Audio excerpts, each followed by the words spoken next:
बच्चों, तो आपका स्वागत है टेकीफाई पे। आज हम लोग कार्बन और उसके यौगिक के दूसरे पार्ट में आपका स्वागत करते हैं। हम लोग पिछले क्लास में पढ़ चुके थे कार्बन किस प्रकार से हमारे आसपास में मौजूद है, किस प्रकार से वह अपना आवंत को बनाते हैं, उसके बारे में अनेकों नई चीज हम लोगों ने डिस्कस ऑलरेडी किया था। आज हम लोग उसके नाम पद्धति के बारे में पढ़ेंगे, हाइड्रोकार्बन के रासायनिक गुणधर्म के बारे में पढ़ेंगे कि उसमें जैसे दहन में जलाने पे क्या होता है, ऑक्सीकरण जो कि हम लोग पढ़ चुके हैं कि उपचयन अपचयन प्रक्रिया जो है यहाँ पे ऑक्सीकरण में ऑक्सीजन का जुड़ना क्या होता है, संकलन क्या होता है हम बताएंगे आगे में, और यहाँ प्रतिस्थापन। यहाँ पे ये चार हमारे रासायनिक गुणधर्म है जिनके बारे में हम लोग को पढ़ना है। इसके अलावा दो ऐसे हाइड्रोकार्बन है जिन साथ ही साथ जिनमें प्रकार्यात्मक समूह मिलते हैं, वह इथेनॉल और एक इथेनॉइक अम्ल है। इथेनॉल शराब का नाम है, अल्कोहल है, और इथेनॉइक अम्ल एक अम्ल है, कार्बोक्सिलिक अम्ल है। और आखिर में हम लोग साबुन किस प्रकार से काम करता है उसके बारे में पढ़ेंगे, और यह मिसेल क्या होता है इसके बारे में हम लोग जानेंगे। तो सबसे पहले हम लोग स्टार्ट करते हैं नाम पद्धति। हम लोग नाम किस प्रकार से करेंगे किसी भी हाइड्रोकार्बन का, तो उसको बताने से पहले यह देख लीजिए कि हैलोजन में हम लोग क्लोरीन और ब्रोमीन को देखते हैं, या हम लोग किसी नाम के पहले लगाते हैं। तो क्लोरीन को क्लोरो नाम से कहा जाता है और ब्रोमीन को ब्रोमो के नाम से यहाँ पे लिखा जाता है। अल्कोहल का अगर बात किया जाए तो अल्कोहल को उसके नाम को आखिरी में लिखेंगे और वहां पे ओल लगेगा, एल्डिहाइड के लिए अल लगेगा, कीटोन के लिए ओन लगेगा, और कार्बोक्सिलिक अम्ल के लिए ओइक अम्ल लगेगा। अब कुछ हाइड्रोकार्बन को पहले हम लोग देखते हैं। मान लीजिए यह 4 कार्बन का एक खाका है, 5 कार्बन का एक खाका है, और यहाँ पे हाइड्रोकार्बन हमारे पास हाइड्रोजन यहाँ पे मौजूद है सभी के पास। तो इसका साधारणतया जो नाम इसका होगा यह कहलाएगा पेंटेन, यह कहलाएगा पेंटेन। लेकिन अगर यहां से एक H को हटा दिया जाए और यहाँ पे हम लोग क्लोरीन को लेके आते हैं, यहाँ पे क्या आ गया, क्लोरीन आ गया, तो इसका नाम जो हो जाएगा बदल जाएगा। इसको हम दोबारा लिखते हैं, और इस बार हम हाइड्रोजन को नहीं लिखेंगे ताकि हमारा समय कुछ बच जाए। तो यहाँ पे 5 कार्बन हमारा फिर से आ गया, और हमारा इस कार्बन पे क्लोरीन आ चुका है। अब सबसे पहला काम है हम लोगों को कार्बन का गिनती करना है। तो यहाँ कितना कार्बन है, तो यहाँ पे 5 कार्बन है। दूसरा यह देखना है कि हमारे यहाँ पे किसी तरह का पर्याकार्तमक समूह है या नहीं है, तो यहाँ पे 1 है। अब हमें गिनती इस प्रकार से करना है कि समूह का जो गिनती सबसे कम हो। कैसे, अगर इस तरफ से चलते हैं तो यह जो क्लोरीन है यह कितने नंबर पे आता है, तो यह 4थे नंबर पे आता है। लेकिन अगर इस तरीके से चलते हैं हम लोग दाएं तरफ चलते हैं तो यह हमारे दूसरे नंबर पे ही यह आ जाता है। तो हम चौथे को ना लेके किसको लेंगे, हम लोग दूसरे वाले को ही यहाँ पे लेंगे। तो इसका जो नाम हो जाएगा, यह सबसे पहले यहाँ पे नंबर संख्या को दिखाना है, तो यह हो गया हमारा 2। और क्लोरीन को क्या लिखेंगे, क्लोरो लिखेंगे, तो यहां हो गया क्लोरो। और अब इसका काम मेरा हो गया, बचा हमारे पास जो इसका सबसे मुख्य खाका है उसको लेके। तो यहाँ पे कितना कार्बन है, तो 5 कार्बन है, और 5 कार्बन के लिए क्या लिखते हैं हम लोग, तो हम लोग लिखते हैं पेंटेन। तो ये हो जाएगा हमारा पेंटेन, ये हो गया 2 क्लोरो पेंटेन। इसी प्रकार से हम लोगों को आगे और भी देखना है। कुछ और एग्जाम्पल का बात किया जाए, देख लेते हैं। यहाँ 6 कार्बन का खाका है, और यहाँ पे ब्रोमीन लग जाता है। तो यहाँ देख सकते हैं कि यहाँ पहले नंबर पे आ रहा है, इस तरफ से आने पे दाएं तरफ से पहले नंबर पे है, लेकिन बाएं तरफ से हमारे 6वें नंबर पे है। तो इसलिए हम लोग को इधर से नहीं लेके इस साइड से ही लेना है। तो गिनती करते हैं, तो 1 2 3 4 5 6। तो क्या हो जाएगा इसका नाम, इसका नाम हो जाएगा 1 ब्रोमो, 1 ब्रोमो। और 6 है तो इसके लिए हो जाएगा हमारा हेक्सेन। यह इसका जो है पूरा का पूरा नाम हो जाएगा। अब एक हम लोग इसके इस पे हेलोजन पे एक आखिरी एग्जांपल देख लेते हैं।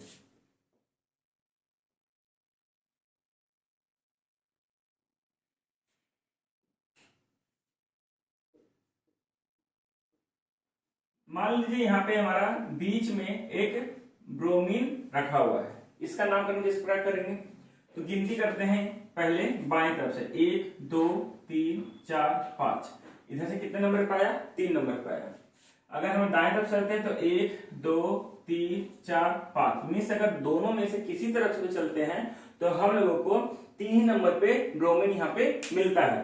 तो इसका नाम क्या हो जाएगा? तो सबसे पहले संख्या लिखेंगे 3, फिर हमारा ब्रोमीन के लिए ब्रोमो होता है तो ब्रोमो, और आखिरी में इसका नाम हो जाएगा पेंटेन, तो यहां हम लिखेंगे पेंटेन। और इस प्रकार से हमारा यह जो है नाम पद्धति पूरा हो जाता है। अभी तक हम लोग इनका बारे में पढ़ चुके हैं। अब हम लोग यह जो मुख्य प्रकारात्मक समूह है इसके बारे में देखते हैं। यहां याद रखने वाली बात यह है कि जहां पे हमारा प्रकारात्मक समूह मिलता है वहीं से ही हमारा गिनती स्टार्ट हो जाता है। मतलब हम लोग यह नहीं देखेंगे ये कितने नंबर पे है, 1 पे है, 2 पे है, 3 पे है, यह हम लोग को देखना नहीं है। जहां पे प्रकारात्मक समूह है वहीं से गिनती हमारा स्टार्ट हो जाएगा, शुरू हो जाता है। 1 पे हो, 2 पे हो, कोई मतलब नहीं है। तो यहाँ पे 5 है तो 5 के लिए क्या लिखते हैं हम लोग? पेंट लिखते हैं, 5 के लिए पेंट। और सभी में क्या है? हमारा एक आबंध बना हुआ है इसीलिए एन लिखते हैं, तो पेंट एन हो गया, तो ये हो गया पेंटेन। अब ये क्या है हमारा? ये हमारा अल्डिहाइड। ये क्या है?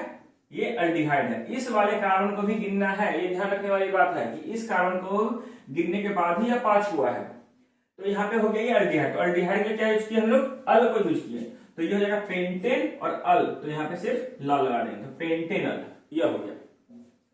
अगर बात किया जाए यहाँ पे 2 मेरे पास कार्बन है और 1 अल्कोहल है, ये क्या हो गया? अल्कोहल हो गया। तो यहाँ पे 2 अल्कोहल, इस 2 कार्बन के लिए क्या लिखेंगे? 2 कार्बन के लिखेंगे हम लोग इथेन, तो गया ईथ, और सिंगल एक आबंध है यहाँ पे तो हो गया एन, तो इथेन, ईथ एन। और अच्छा से लिखते हैं इसे, तो इसे इस प्रकार से लिखेंगे ईथ प्लस एन, और अल्कोहल में क्या लिखेंगे हम लोग? तो अल, तो ये हो गया ओल, तो इसे कहेंगे इथेन ओल, ये हो जाएगा इथेनॉल। इसी के बारे में हम लोगों को आगे भी पढ़ना है, लेकिन रासायनिक गुणधर्म के बाद में। एक और एग्जांपल इसका ले लेते हैं हम लोग, और ये आखिरी रहेगा एक अम्ल के बारे में। हम लोग इसी अम्ल के बारे में पढ़ते हैं। इसे एक नाम हम लोग किस प्रकार दिए हैं। तो एक कार्बन और यहाँ हो गया हमारा दूसरा कार्बन, दूसरा कार्बन के साथ यहाँ पे लगा हमारा OH, और ऊपर में लगेगा हमारा दोहरा अवध के साथ में ऑक्सीजन। तो यह जो कहलाएगा हमारा इथेनोइक एसिड कहलाएगा। पर कैसे? यहाँ पे 2, क्योंकि हम लोग सबसे पहले अगर नंबर बैठाते हैं तो यहाँ से हम कहां से बैठाएंगे? 1, और यहाँ पे हो गया हमारा 2, तो 2 के लिए क्या हम लोग डालते हैं? तो ईथ, तो यहाँ पे हमारा आएगा ईथ, पहला काम खत्म। दूसरा आगे क्या है? हमारे पास सिंगल, यहाँ पे एक आबंध दिख रहा है, तो इसके लिए हम लोग क्या उपयोग करते हैं? एन का, तो ईथ एन हो जाएगा। और इसके लिए क्या मतलब हम लोग अम्ल के लिए क्या यूज करेंगे? तो ओइक अम्ल, तो यहाँ पे हो जाएगा ओइक अम्ल। अब सभी को यहाँ पे मिला देना है, तो सभी को जब मिलाएंगे तो हो जाएगा हमारा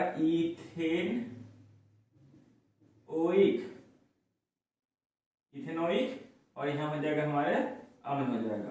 तो इसका नाम जो होगा ये कहलाएगा हमारा इथेनोइक अम्ल कहलाएगा। इस प्रकार से हम लोग नाम पद्धति को किसी भी यौगिक में हम लोग प्रयोग कर सकते हैं और लिख सकते हैं। आइए अब हम लोग रासायनिक गुणधर्म की तरफ चलते हैं। घर में हम लोग देखते हैं कि घर खाना जो बनता है वो चूल्हा में बनता है। चूल्हा में बहुत सारा अलग अलग तरह का ईंधन यूज होता है, जैसे कि कोयला होता है, या अगर बात करें गैस जो घर पे हमारा आता है एलपीजी सिलेंडर में जो आता है हमारा, या गाड़ी में अगर हम देखते हैं कि पेट्रोल का यूज किया जाता है, तो उसी के बारे में बात किया जा रहा है कि अगर ये हम लोग ऑक्सीजन हम लोग उसको हवा में जलाते हैं तो क्या होता है। असल में जो हवा में ऑक्सीजन होता है जिसके कारण से कोई भी चीज जलता है, तो जब भी हम लोग दहन का बात करेंगे हम लोगों को एक ही चीज दिमाग में होना चाहिए कि वहां ऑक्सीजन का बात किया जा रहा है। वहां लिखा रहेगा वायु, बट हमें ध्यान क्या देना है, हमें ध्यान देना है कि वहां ऑक्सीजन है। तो जब अगर, और कोयला जो हमारे पास है, कोयला किससे बना हुआ है, कोयला हमारा कार्बन से ही बना हुआ है, ठीक है। तो अगर इसे हम दहन करते हैं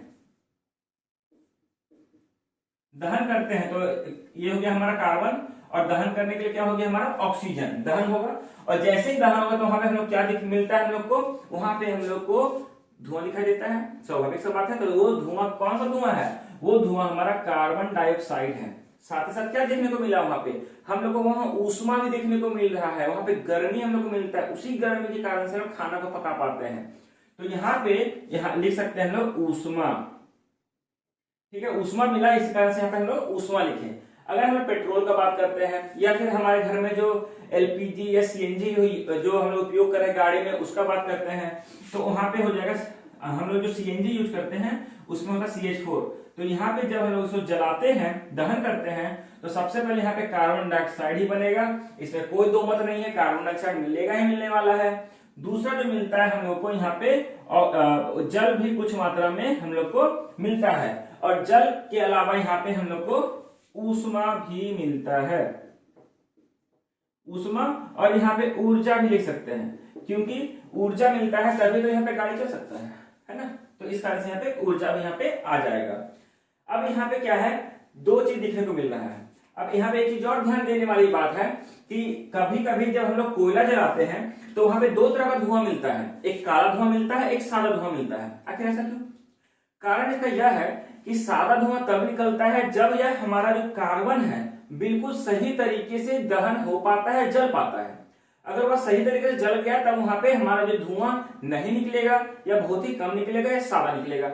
लेकिन अगर वहां पे किसी कारण से जो दहन नहीं हो पा रहा है, वहां पे हो सकता है कुछ रुकावट आ रहा है, या किसी कारण से ऑक्सीजन की कमी हो गई है, तब वहां पे जो धुआं निकलेगा वह काला निकलेगा, ठीक है।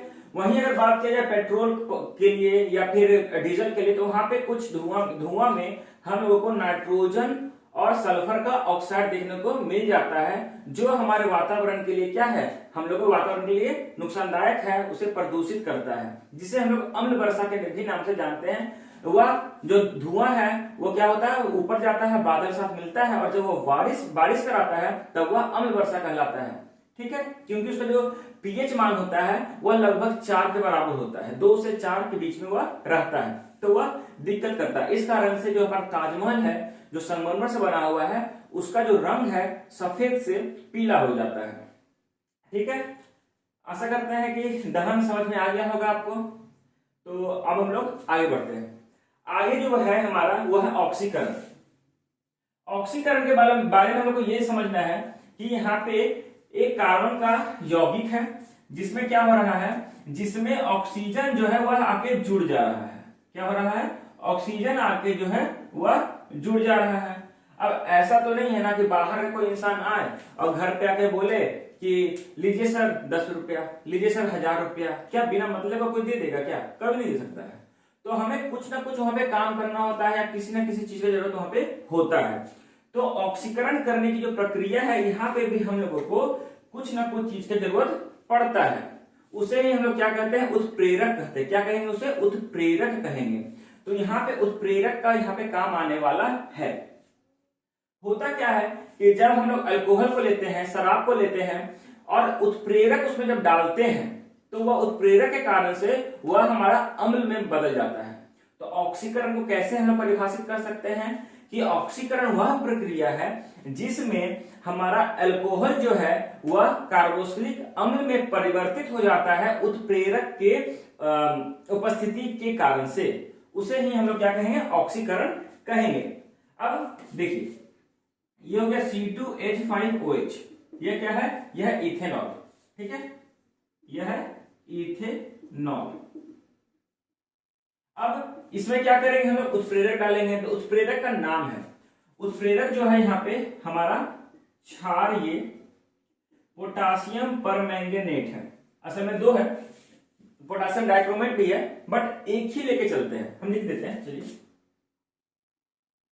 और डाइक्रोमेट, ठीक है, पोटासियम डाइक्रोमेट, दोनों में से किसी एक को यूज करना है, सिर्फ दोनों का जरूरत नहीं है। तो जैसे इसको हम डालेंगे तो ये क्या बन जाएगा, ये हमारा बन जाना है CH3COOH, मतलब ये क्या हो गया, ये हमारा हो गया इथेनोइक अम्ल।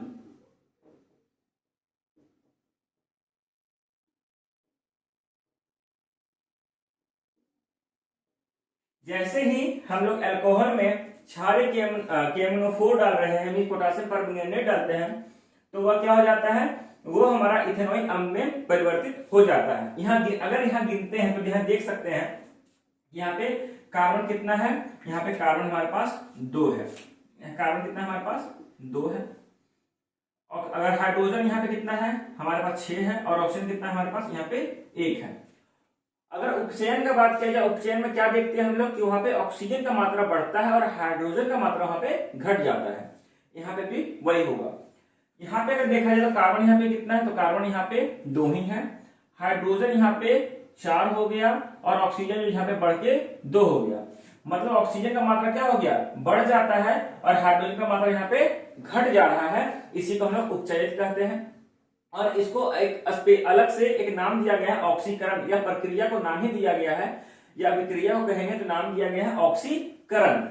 अब यहाँ पे जो ऑक्सीकृत जो बोलेंगे कि यहाँ पे एक तत्व जो हमारा उसमें ऑक्सीकरण हो रहा है, ऑक्सीजन वहां पे जुड़ रहा है, तो उसे हम ऑक्सीकृत पदार्थ कहेंगे। क्या कहेंगे, ऑक्सीकृत मींस यह जो है, यह पदार्थ हमारा ऑक्सीकृत हो चुका है, यह ध्यान देने वाली बात यह है, ठीक है। तीसरे हम लोग संकलन पे आते हैं। संकलन क्या है कि यह जो हमारा प्रक्रिया है, इसमें जो असंतृप्त हाइड्रोकार्बन है वह हमारा संतृप्त हाइड्रोकार्बन में बदल जाता है। अगर असंतृप्त का एग्जांपल दिया जाए तो हम लोग जो घी का यूज करते हैं घर पे, या फिर जितने भी हमारे जानवर के चर्बी से बने हुए तेल होते हैं, उसका जो हम उपयोग करते हैं वह हमारा असंतृप्त हाइड्रोकार्बन कहलाता है। और असंतृप्त का बात किया जाए तो असंतृप्त में हमारा दोहरा आवरण देखने को मिलता है। लेकिन अगर हम इस सिर्फ संतृप्त का बात किया जाए तो संतृप्त में हम लोगों को सिर्फ एकल आवरण देखने को मिलता है, सिर्फ एक वहां पे आवरण हम लोग को वहां पे दिखाई देता है। तो इस संकलन प्रक्रिया में क्या होता है कि जो दोहरा आवरण होता है वह टूटकर एक आवरण में बदल जाता है। किस प्रकार से, तो यहाँ सबसे पहले ध्यान दे, हम लोग क्या करेंगे कि यहाँ पे हम लोग हाइड्रोजन को डालेंगे। सबसे पहले यहाँ पे हाइड्रोजन को डालते हैं, हाइड्रोजन को टूटना पड़ेगा, पर यह हाइड्रोजन अपने से टूटेगा बिल्कुल भी नहीं। तब यहाँ फिर से उत्प्रेरक को डालेंगे। अब यहाँ पे उत्प्रेरक कौन होगा, तो यहाँ पे हमारा उत्प्रेरक जो होगा ये होगा निकल, Na निकल, या यहाँ पे रहेगा हमारा पैलेडियम, Na या Pd, दोनों में से कोई एक ही लेना है। अब यह इसी के कारण क्या होता है, यह जो H2 है, यह जो H2 है यह टूट जाएगा। टूट के क्या हो जाएगा, इसके पास एक इलेक्ट्रॉन और इसके पास एक इलेक्ट्रॉन आ जाएगा। अब यह टूट के फिर इस कार्बन के पास चला जाता है, तो जब इसके पास जाएगा तो क्या होगा, ये कितना बॉन्ड बना लिया, 1 2 3 4 और 5 आवंत हो गया, पर कार्बन के पास 5 आवंत नहीं होता है। तब यह छूटेगा नहीं, ये भी नहीं छूटेगा, तो यहाँ 2 जो है यह क्या होगा, यह टूट जाएगा, क्योंकि दोहरा आवरण तेहरा आवरण जो होता है ये हमारा थोड़ा सा कमजोर आवरण कहलाता है। तो यह टूटेगा और टूटने के बाद में यहाँ पे जुड़ गया, लेकिन अब जुड़ तो गया, तो यहाँ इसके पास कितना हो गया, इसके पास 3 आ गया। टूटेगा तो क्या होगा, यहाँ पे 3 यहाँ पे आवरण दिखने को मिला, तो यह जो बाकी जो बचा रहेगा यह इसके पास जाके फिर से आवरण को अपना बना लेगा। तो हम लोग को यह चीज को नहीं ध्यान देना है, यह मैंने सिर्फ समझाने के लिए बताया है। हमें देखना क्या है कि यह जो हमारे पास असंतृप्त हाइड्रोकार्बन है यह टूट रहा है और टूट के यहाँ पे संतृप्त हो जा रहा है, तो यहाँ पे एकल आवरण आएगा, और यहाँ जो हाइड्रोजन था यह एक एक दोनों के पास चला जाएगा। इसी प्रक्रिया को हम लोग संकलन कहते हैं। संकलन प्रक्रिया फिर से परिभाषित करते हैं कि संकलन वह प्रक्रिया है जिसमें असंतृप्त हाइड्रोकार्बन को संतृप्त हाइड्रोकार्बन में परिवर्तित किया जाता है उत्प्रेरक के मौजूदगी में, उपस्थिति में। ठीक है, समझ गए? चलिए अब आखिरी अभिक्रिया के बारे में हम लोग पढ़ते हैं। अभी मैंने बताया कि जो हाइड्रोकार्बन है और जो असंतृप्त हाइड्रोकार्बन है वो हमारा कैसा होता है, वह हमारा कमजोर होता है। ठीक है, कोई दिक्कत वाली बात नहीं। लेकिन जो संतृप्त हाइड्रोकार्बन होता है वो मजबूत होता है और जल्दी से टूटता नहीं है। लेकिन होता क्या है कि अगर हमें इस हाइड्रोकार्बन में ज्यादा गर्मी दे देते हैं, सूर्य की गर्मी को ज्यादा बढ़ा देते हैं, तब ये थोड़ा टूटने लगता है। और टूटने के लिए यहाँ पे तोड़ने के लिए कौन आता है, तो यहाँ तोड़ने के लिए हम लोग को हैलोजन चाहिए, मतलब क्लोरीन यहाँ पे चाहिए, क्लोरीन या ब्रोमीन यहाँ पे हम लोग को देना होता है। अब क्या तोड़ने का कारण क्या था टूटने का, तो यहाँ पे था सूर्य की रोशनी। सूर्य की रोशनी के कारण से यह टूटेगा, नहीं तो यह नहीं टूटने वाला है। तो जब ये टूटता है तो Cl जो है यह बन जाता है Cl माइनस में, या टूट के क्या बन गया, Cl क्या हो गया, ये माइनस में, मीन्स इसके पास ऋणात्मक आवेश आ जाता है। अब ये क्या है, या अपने को किसी दूसरे तत्व के इलेक्ट्रॉन को अपनी तरफ खींचता है। तो यह क्या करेगा, ये कार्बन के पास जाके अपना एक आबंध को बनाएगा। अब फिर देखते हैं क्या, यहाँ पे कितना आबंध हो गया, 5 आबंध। तो 5 आबंध में क्लोरीन तो हटेगा नहीं, वो बोलेगा हम तो हटेंगे नहीं, हम ताकतवर हैं। तो यहाँ पे 5 में से किसी एक को तो हटना होगा। तो यहाँ पे एक हाइड्रोजन जो है, कोई भी एक हाइड्रोजन यहाँ से टूट के अलग हो जाता है। अब टूट के जो अलग हो जाएगा तो यहाँ पे क्या मिल जाएगा हम लोग को, तो यहाँ पे मिलेगा हाइड्रोजन की जगह में एक Cl या क्लोरीन। इसी क्लोरीन, यही इस अभिक्रिया को हम क्या कहते हैं, प्रतिस्थापन। असल में हुआ क्या, प्रतिस्थापन का मतलब क्या कहेंगे हम लोग, स्थापन मीन्स स्थापना करना, लेकिन प्रतिस्थापन मतलब किसी और को हटा के स्थापित कर रहे हैं। हम लोग अध्याय पहले में हम लोग अभिक्रिया में देखे हैं विस्थापन, यह एक तरह का विस्थापन ही है। ठीक है, यह एक तरह का विस्थापन ही है, थोड़ा सा नाम में बदलाव किया गया है। तो यहाँ पे क्या हुआ है कि क्लोरीन जो है टूटकर कार्बन में जाके मिल गया और हाइड्रोजन को अपने जगह से हटा दिया, और इस प्रकार से एक नया हमारे पास हाइड्रोकार्बन मिल गया है। ठीक है, प्रकारात्मक समूह के साथ में, उसका नाम हम लोग दे सकते हैं, क्या नाम हो जाएगा, 1 क्लोरो, क्या हो गया, ये दो यहाँ पे कार्बन है तो इथेन, तो 1 क्लोरो इथेन बन जाएगा यह। ठीक है, तो इसी अभिक्रिया को हम लोग प्रतिस्थापन अभिक्रिया कहते हैं। यहाँ पे ज्यादा हमें जानने की जरूरत नहीं है, जो यह हमारे पास समीकरण है, इसी समीकरण को अपने भाषा में लिख देना है और हम लोगों को अच्छा नंबर मिलने का गारंटी है, कहीं नहीं नंबर कटने वाला है, ये गारंटी याद रखा, ध्यान रखिए इस चीज को। अब हम लोग पढ़ते हैं इथेनॉल के बारे में। इथेनॉल का जो सूत्र है वो क्या है, C2H5OH, यह इसका सूत्र है। इसे गलनांक और क्वथनांक जो है उसे आप देख लीजिएगा, वो 1 नंबर में क्वेश्चन पूछ सकता है, तो कुछ काम आप अपने से भी कर लीजिए। ठीक है, तो आखिर यह है क्या, यह क्या है, यह हमारा एक तरह का अल्कोहल है।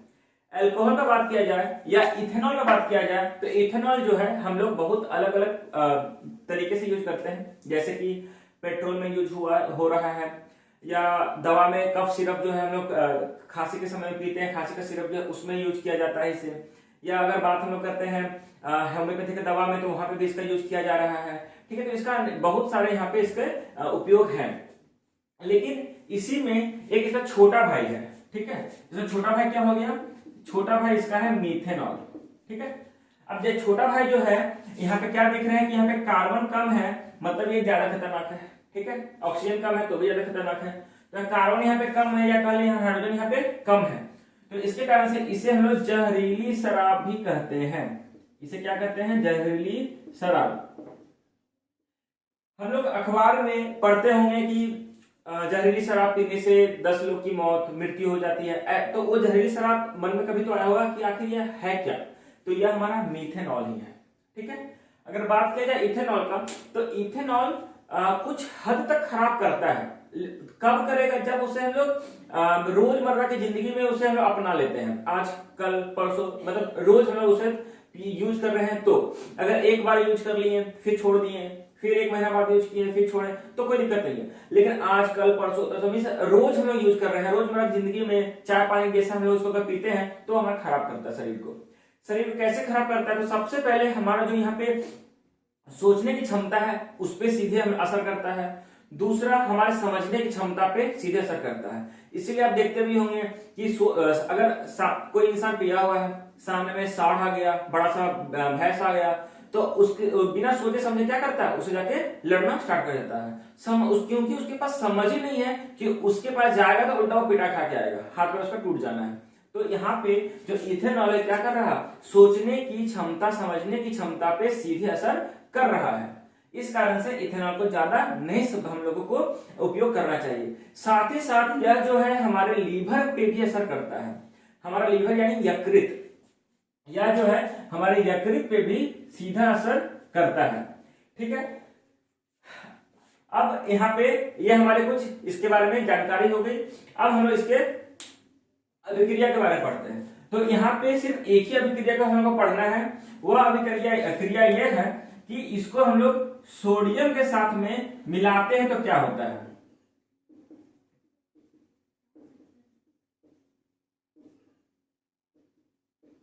जब सोडियम के साथ मिलाते हैं तो यहाँ हम लोग को सिर्फ एक आयनिक आवरण देखने को मिलता है। यह जो H है वो टूटेगा और यहाँ पे सोडियम है जाके वहां पे जुड़ जाएगा, बस यही। कैसे? तो हमारे पास यह हो जाएगा CH3 CH2 और ये हो गया हमारे पास OH। ठीक है, अब यहाँ आगे जो है यह हो जाएगा, यहाँ पे हम देते हैं सोडियम। तो जैसे सोडियम यहाँ पे देंगे, यहाँ बनेगा CH3 CH2 और यहाँ H हट जाएगा और यहाँ पे आएगा O Na+। क्योंकि यहाँ पे जो आवंध बन रहा है वह हमारा संयोजनात्मक आवंध बना है, तो यहाँ पे हम लोग घटा और जोड़ को अलग अलग दिखाना है। हम लोग को यहाँ पे ऋणात्मक और धनात्मक को अलग अलग दिखाना पड़ेगा, क्योंकि हम लोग यहाँ पे संयोजनात्मक के बारे में ही बात कर रहे हैं। ठीक है, अब इसी को हम लोग और आगे देखते हैं। यहाँ पे यह जो इथेनॉल है,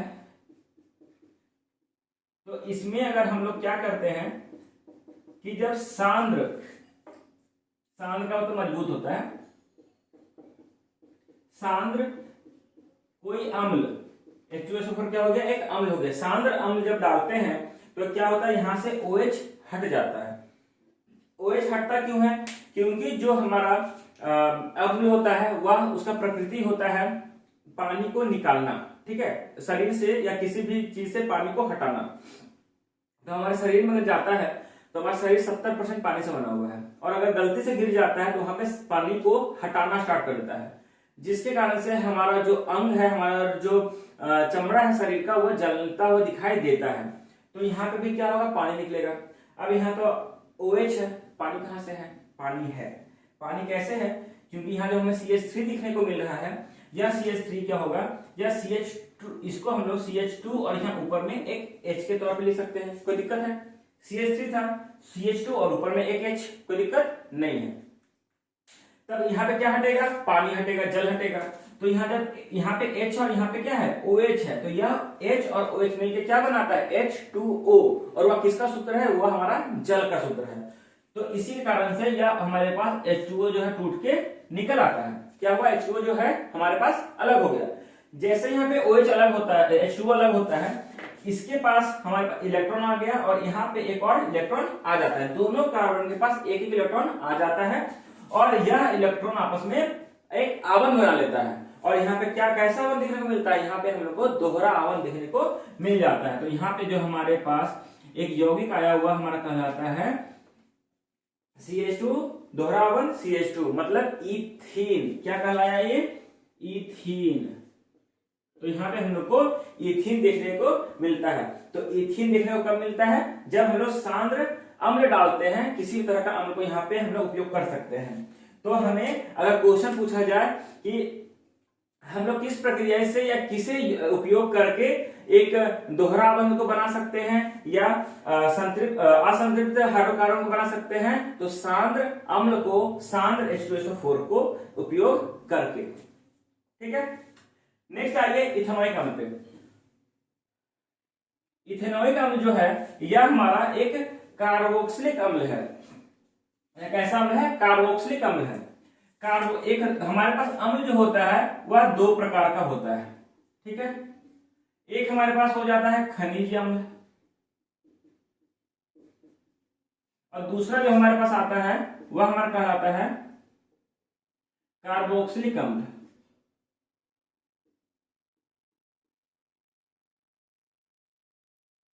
पहला है खनिज अम्ल और दूसरा है हमारे पास कार्बोक्सिलिक अम्ल। ध्यान रखने वाली बात यह है कि जो खनिज अम्ल होता है वह ज्यादा ताकतवर है। जैसे खनिज अम्ल में हाइड्रोक्लोरिक, सल्फ्यूरिक, नाइट्रिक, ये सब क्या है? ये सब हमारा एक खनिज अम्ल है और यह ताकतवर अम्ल होता है। इसे सांद्र अम्ल इसलिए से कहते हैं। लेकिन अगर यहां बात किया जाए तो यह हमारा हो जाएगा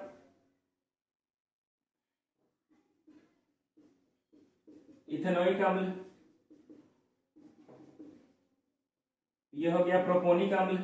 तो इस तरह के बहुत सारे अम्ल जिसमें भी कार्बन दिखाई देंगे वह हमारा कार्बोक्सिलिक अम्ल कहलाते हैं। तो यह जो अम्ल है यह हमारा कमजोर अम्ल होता है। लेकिन इस अम्ल को हम लोग कहां पे यूज करेंगे? खासकर इस वाले अम्ल को हम लोग जो घर पे परफ्यूम लगाते होंगे, बिल्कुल, अरे पार्टी है भाई, चलो घूमने चलते हैं, चलो थोड़ा सा परफ्यूम लगा लेते हैं। आखिर क्यों परफ्यूम लगा लिया? क्योंकि थोड़ा सा अच्छा दिखना है, अच्छा सुगंध है, सामने वाला देखे तो इंप्रेस हो जाए, इस कारण से परफ्यूम लगाते हैं। लेकिन कभी सोचे हैं कि बना कैसे, किस कारण से बना, किससे बना? तो यहाँ पे आपको उसका आंसर मिलने वाला है। जो हमारे पास जो परफ्यूम बनता है ना, इत्र, वो ईस्टर, उसको ईस्टर कहते हैं। क्या कहते हैं उसको? ईस्टर। और यहाँ पे हम लोग ईस्टर के बारे में पढ़ेंगे कि ईस्टर किस प्रकार से उत्पादन उसका हुआ। ठीक है, तो ईस्टर जो है हम लोगों को एक कार्बोक्सिलिक अम्ल से मिलता है। यहाँ पे हम लोग इथेनॉइक अम्ल लेते हैं, यह हो गया हमारे पास इथेनॉइक अम्ल। और इसके साथ क्या किए हम लोग? यहाँ पे हम लोग को एक अल्कोहल भी लेना है। तो यहाँ पे अल्कोहल में हम लोग इथेनॉल को यहाँ पे ले लेते हैं। अब यहाँ से फिर से हम लोग को एक अम्ल चाहिए, लेकिन वो खनिजी अम्ल होगा। कैसा अम्ल होगा? खनिजी अम्ल होगा। तो यहाँ पे एक अम्ल भी ले लिए।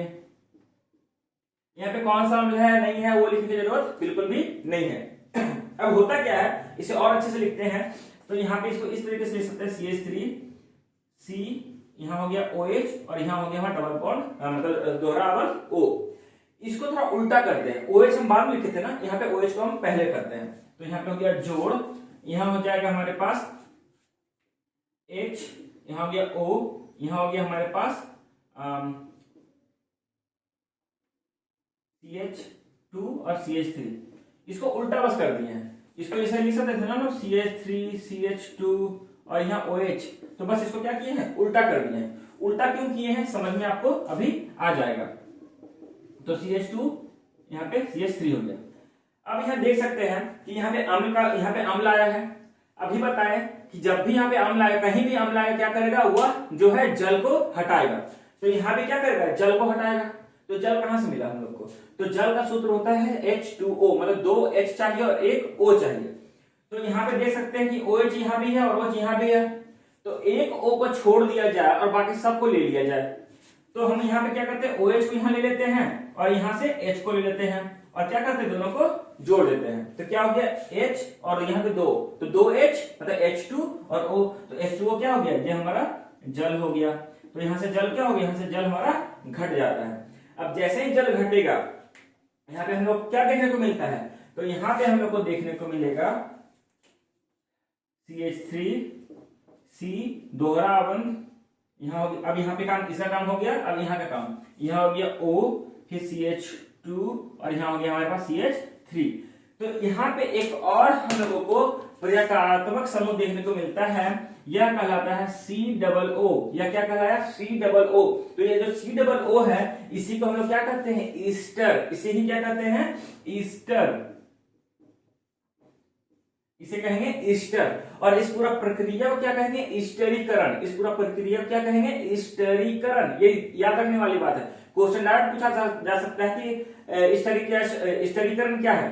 तो लिखेंगे जब भी हम लोग एक अम्ल को उस अम्ल को क्या करेंगे, एक अल्कोहल के साथ मिलाते हैं तो हमें जो प्राप्त होता है वह ईस्टर कहलाता है। ठीक है, और उस प्रक्रिया को क्या कहेंगे? स्टरीकरण। बस इतना ही, और कुछ नहीं करना है यहाँ पे।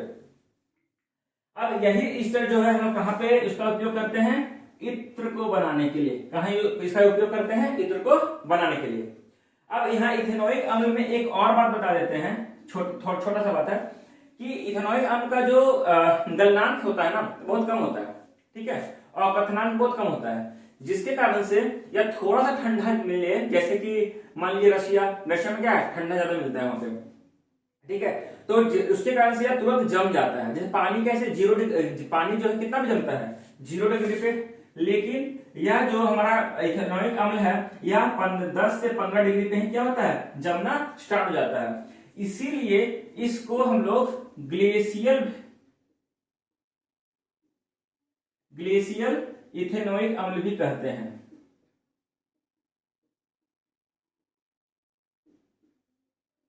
ठीक है, इसीलिए हम इसको ग्लेशियल इथेनोइक अम्ल भी कहते हैं। क्लियर? सब क्लियर है यहां तक? चलिए अब आगे बढ़ते हैं हम लोग। आज का जो हमारा आखिरी टॉपिक है वह क्या है? साबुन। ठीक है, तो साबुन के बारे में पढ़ना है हम लोग को। तो साबुन हम लोग को कैसे मिला? तो साबुन को पढ़ने के लिए ही हम लोग क्या पढ़ते हैं? इथेनोइक अम्ल। तो इथेनोइक अम्ल में हम लोग क्या करते हैं? एक अभिक्रिया करते हैं, CH3C, ये हो गया COOH। ये क्या हो गया हमारे पास? इथेनोइक अम्ल हो गया। इसको क्या करते हैं हम लोग? जब क्षार डालते हैं, इसको क्या करते हैं हम लोग? जब क्षार डालते हैं, जैसे इसमें क्षार डालेंगे, यह जो यहाँ पे H है, यहाँ पे जो H है यह H टूटेगा और यहाँ पे जो OH है उसके साथ जाके मिल जाएगा और क्या बना देगा? यहाँ पे H2O बना देगा। क्लियर? बाकी क्या बच जाएगा?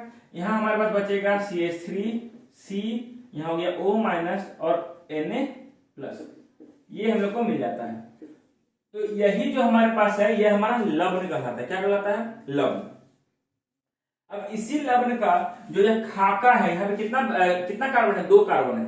अब इसी का बहुत लंबा खाका अगर हमारे पास मिल जाए तो अब इसको हम लोग कहाँ पे उपयोग कर सकते हैं? तो इसको साबुन के तौर पे हम इसका उपयोग कर सकते हैं। ठीक है, अब यहाँ हो क्या रहा है कि यहाँ पे जो खाका है ये कितना का होगा? 17। ठीक है, अब यहाँ कितना हो गया? H 35 हो जाएगा, फिर यहाँ COO- Na+, ये हम लोग को मिलता है। तो यह हमारा जो है एक साबुन का सूत्र हो जाता है। साबुन का जो सूत्र यही होता है। अब यहाँ पे हम लोग को आयनिक आबंध देखने को मिल रहा है, और यहाँ पे कैसा आबंध है? यहाँ पे कैसा आबंध है? यहाँ पे हम लोग को संयोजक आबंध देखने को मिल रहा है। तो यहाँ पे 2 अलग अलग आबंध देखने को मिल जाता है। तो यहाँ पे जो ये आयनिक आबंध है यह क्या करता है? यह पानी के साथ जाके मिल जाता है, इसलिए इसको जलरागी कहते हैं। जब भी आप लोग नहा रहे होगे या कभी हाथ धो रहे हो, मुंह धो रहे होगे, तो देखे होगे कि थोड़ा सा अगर साबुन का कुछ बूंद पानी में गिर जाता है या जमीन में पानी फैला हुआ है गिर जाता है, तो अचानक से वो जो पानी जो है वह फैल जाएगा, भागना स्टार्ट कर जाएगा। वो भागता क्यों है? तो इसी के कारण, इस कार्बन का खाका के कारण। यह जो आयनिक आबंध है यह कहलाता है जलरागी, मींस जल के साथ दोस्ती करने वाला। और यहाँ पे जो आएगा हमारे पास यह जो है हमारा संयोजक आबंध, यह क्या होगा? यह हमारा जल विरागी होगा। यह क्या होगा? जल विरागी, मींस पानी से दूर भागने वाला। अब इसी को हम लोग जो बहुत सारा में डालते हैं और गंदगी में डालते हैं, खासकर वो गंदगी किससे बना होता है? तो वह गंदगी कुछ धूल और तेल से मिलकर बना होता है। तेल हमारे कपड़ा में लगा, कपड़ा में लगने के बाद क्या हुआ? उस पर गंदा बैठ गया, धूल बैठ गया। अब वो धूल निकलेगा ही नहीं। अगर धूल रहता है पानी डालने से हट जाता है, पर तेल कैसे हटेगा? तो तेल को हटाने का ही मेन हम लोग किसको यूज करते हैं? तो हम लोग इस नमक को, हम लोग इस लवण को यूज करते हैं साबुन के तौर पे। ठीक है। अब यहाँ पे हो क्या रहा है कि इस जो हमारा लंबा लवण का जो शाखा है इसको कुछ इस प्रकार से हम लोग समझ सकते हैं। ठीक है, ये हमारा हो गया। तो यह क्या है, यह हमारा जो है जल रागी, यह क्या है जल रागी। और इधर का क्या है, यह हमारा हो गया जल बिरागी। ठीक है, कोई दिक्कत। जल रागी जो है मीन जल से दोस्ती करने वाला जो है यह पानी के साथ जाके चिपकता है, और यह जो पानी के साथ जाके चिपकता नहीं है। अब चिपक, अब दोस्त तो चाहिए हर किसी को ना, तो यह तो अपना दोस्त अपना खोज लिया, किसको, पानी को। पर यह किसको खोजेगा, यह खोजेगा उस तेल को, उस गंदगी को। तो ये क्या करेगा, जो हमारा तेली पदार्थ रहेगा उसमें जाके चिपक जाएगा, इस तेल में जाके क्या करेगा, यह चिपक जाएगा। अब जैसे ही चिपकेगा, और हम लोग क्या करेंगे पानी को हटाएंगे। धोते टाइम क्या करते हैं, पानी को ऐसे हाथ से मारते हैं, तो पानी को मार रहे हैं ना, लेकिन उसी पानी के साथ में क्या है, यह साबुन का हमारा चिपका हुआ है, और साबुन के आखिरी छोर में क्या है, वो हमारा गंदगी चिपका हुआ है। तो हटा किसको रहे, पानी को, लेकिन हट क्या रहा है, गंदगी। तो पानी के साथ में गंदगी हमारा हट जा रहा है। और जैसे ही हटाते हैं तो हम लोग क्या दिखता है, हम लोग को झाग दिखाई देता है, काला काला, व्हाइट व्हाइट, सादा सादा हम लोग को झाग वहां पे दिखाई देता है। वह जो झाग उत्पन्न हुआ उसी को क्या कहते हैं, उसी को हम लोग कहते हैं मिसेल, उसे ही कहते हैं लोग मिसेल।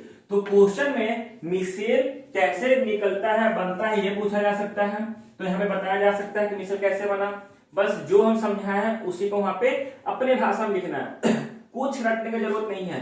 ध्यान देने वाली बात यही है, रटने की कोई जरूरत नहीं है। जो समझाए हैं इस वीडियो को 2 बार देख लीजिए, दिमाग में बैठा लीजिए और वहां जाकर लिख दीजिए। पक्का है कि 5 में से 4, 4.5 नंबर या 5 नंबर तो पक्का आने वाला है। अब यहाँ पे जब भी आप इसके बारे में लिखिएगा कि किस प्रकार से साबुन काम करता है, तो वहां पे एक चीज ये ध्यान देने वाली है कि वहां पे हम लोग को एक चित्र बनाना बहुत ही जरूरी है, बहुत आवश्यक है। तो चित्र किस प्रकार से बनेगा वो देख लीजिए।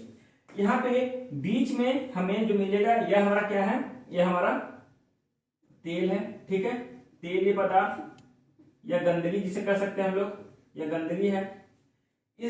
और यह जो गंदगी है किससे चिपकेगा, यह जल विरागी तत्व से जाके चिपक जाएगा। और यहाँ पे क्या मिलेगा लास्ट में, यहाँ पे हम लोग को जल मिलेगा। तो हर जगह हम लोग को यही देखने को मिलेगा, चारों तरफ से इसी से क्या बनेगा।